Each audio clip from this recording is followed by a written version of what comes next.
Hi, hello, I'm Nicole.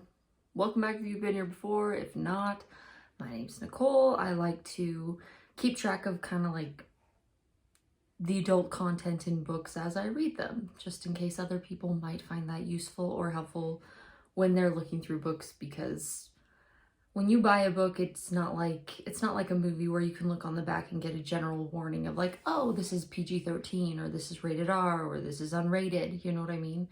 And so I haven't been around for a while. Uh, I'm not gonna lie, I kind of got into a bad reading slump because like, I had 2 or 3 books in a row where it was someone else kind of like gave it to me and was like, read this. The first one I did was for a book club, and um, yeah, it was not to my taste. It was really just not great. I can't, it had a lot of tropes that I can't stand. One trope that I can't stand is I hate it when books will talk about how much, if the main character is a woman, how much or how little she eats usually is the case. It's like, I just don't have an appetite, so I can't eat. And it's like, all right, unrelatable. You know what I mean? Another one is like, oh, I'm so humble and virtuous that I could never want like money. Like, I get it. I get not wanting to be like uber rich. That's just fine. You're probably in the minority, but like, you need money to survive. You know what I mean? And so having these moments where, or these tropes that like these women are virtuous because they eat very little and they don't want, and they would rather be impoverished than be wealthy is just beyond me. It's so unrealistic, so it's just eye roll inducing, you know what I mean? So anyways, before I get too deep into all that, I just, basically what I want to say is it's good to be back. I had to take a bit to just deal with the books that I had to read. And now that those are done, I'm on to some things that I really enjoyed. So we're going to talk about them. First one we're going to talk about today is A Far Wilder Magic. As usual, I'm going to give you all the information you want to know up front. I decided I would start doing something a little different. If I think a word is going to be really sensitive to YouTube and its algorithm, the almighty algorithm, all hail, then I'm going to kind of like alter it so it's not the word, it's just slightly different. So, you know, maybe throwing in some symbols rather than like the full spelling, stuff like that. So if you notice that, that's what's going on.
Okay, so as you can see, this book is, I mean, honestly, it felt pretty run-of-the-mill of what you would expect of an adult book.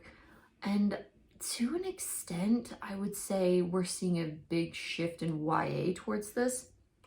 I'm not sure if this book is labeled YA or not, but I would not be surprised if it is, just because that's how things are trending. So yeah, language is moderate, frightening or intense scenes. Honestly, it has a little bit more disturbing imagery than I would expect, but I was really into it. I read this at the beginning of fall, and it's a great read for fall time vibes, which I know very it's very useful of me to tell you that now that fall is pretty much done, and who knows when this video is going up.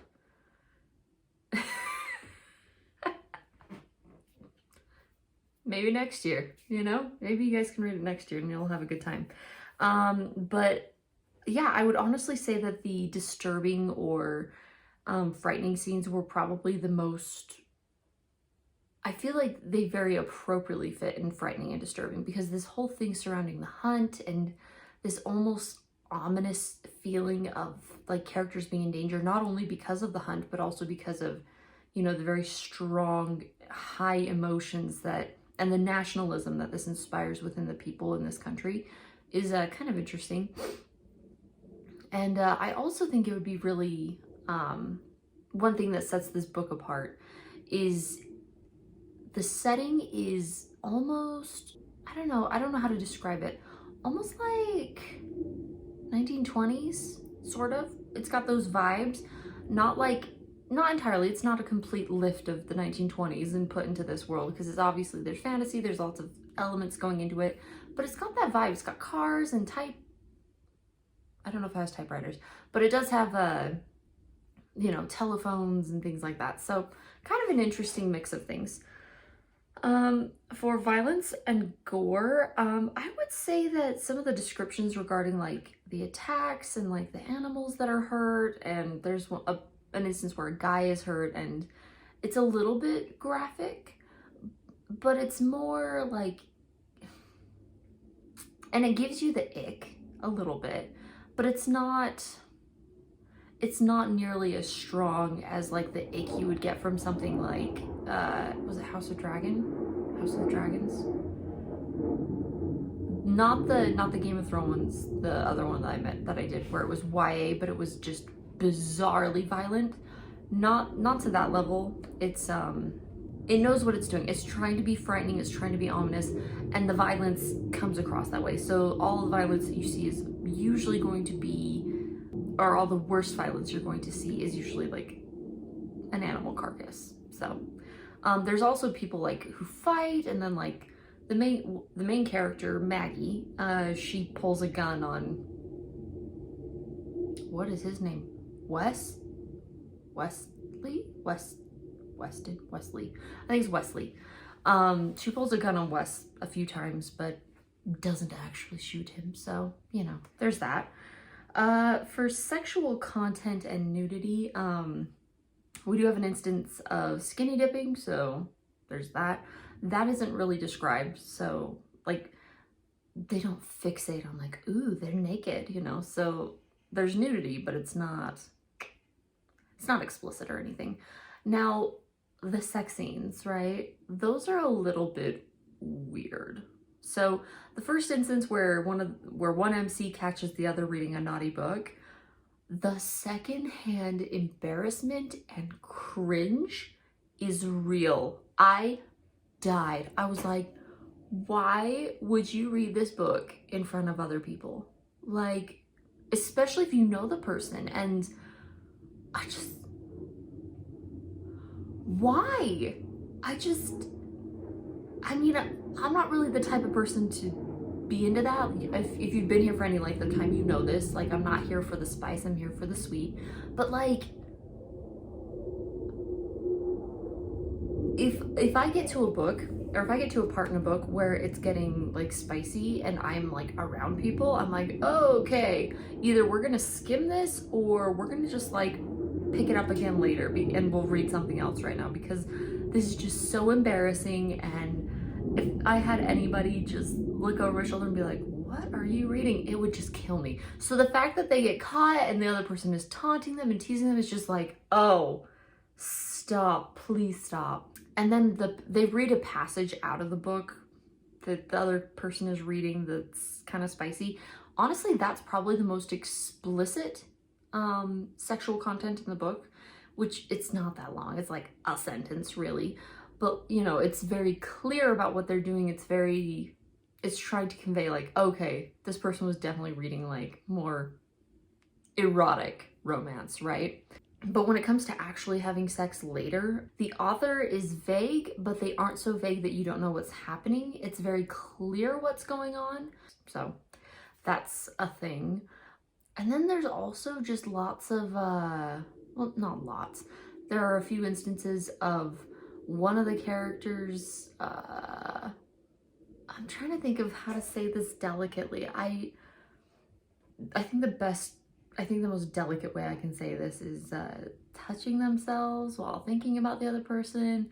And then the other character has a moment where they're like, dang, I'm really turned on. Like, maybe I should just finish myself off. And it's just like, oh, okay. Do we have to be here for this? Do we? So yeah, that's a thing. But then the other secondhand cringe, the main characters get caught making out, and it is so awkward. I just died. So anyway, and then the only other thing I really made a note on in this book is, I wonder if this was a typo, because at the beginning of the book, it talks about how it's the 147th hunt. But then when they're talking about the alchemy exposition, which is done in tandem with the hunt, they go together. At least that's the vibe I got. If I'm wrong, let me know. But it said that it was the 174th. So is it the 147th or the 174th? I'm not really sure. It was kind of a fun thing a little Easter egg to catch. And if you're curious about when that disparity happens, watch out on page 47. Excuse me. And then page 146. Oh wait, no. Page 47 and page 176. That's what I meant to say, 176.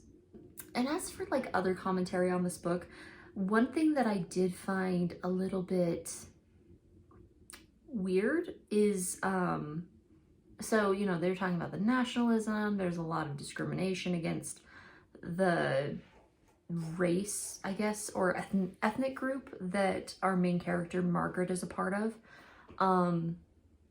And hush. And there's this instance where, I don't know what page number it was on, but they specifically talked about how it's kind of like, I think it's a religious group. Both of our main characters are from religious minorities, not real life minorities, but fantasy ones. And something that I think is really bizarre is, so for the girls, it specifically mentions that there are all of these like rumors and like this slander and just like people saying really awful things about how they will, I can't remember if they drink animal blood or if they drink like people blood, but either way I was like, isn't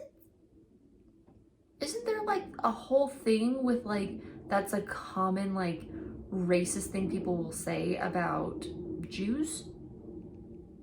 And if it is, like, it feels a little bit tasteless to take that experience, to take that struggle of another real life group and give it to a fantasy group.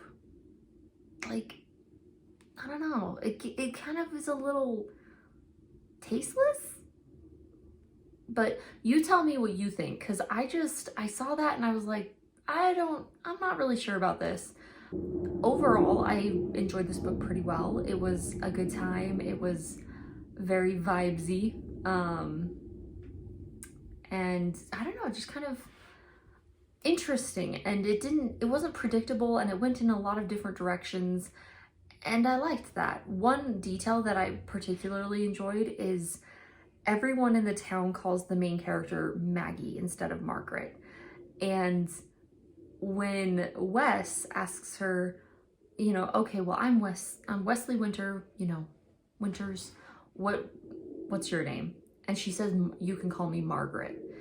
And it's interesting because he's the only character in the book that calls her by the name that she wants to be called by, rather than the nickname they gave her. So it's kind of a really neat little touch, and I think that it was so clever on the author's part because it conveys a lot by saying very little. Now I'm going to go into a couple, like just two little spoilery thoughts.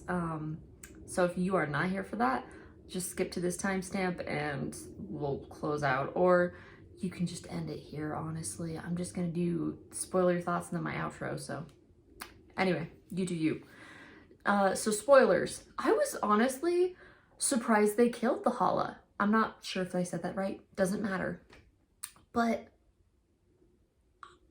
I thought for sure they were gonna pull their punch and be like, they don't kill the animal. No, they do. What? I was kind of floored about it. I'm not gonna lie. I feel like in most YA books, you find that if it requires like killing a majestic animal, they're not going to do it. But Margaret and Wesley were just like, nah, man, got some bills to pay. Pretty dope. Okay, and then what was my other spoilery thought? I'm sorry, guys. I said I have 2 spoilery thoughts, but I guess I only have 1, because I can't recall anything else to mention. But anyways, if this sounds interesting to you, by all means, pick it up. I think it was a good time. And yeah, I hope you guys have a wonderful day, and whatever you're reading, happy reading.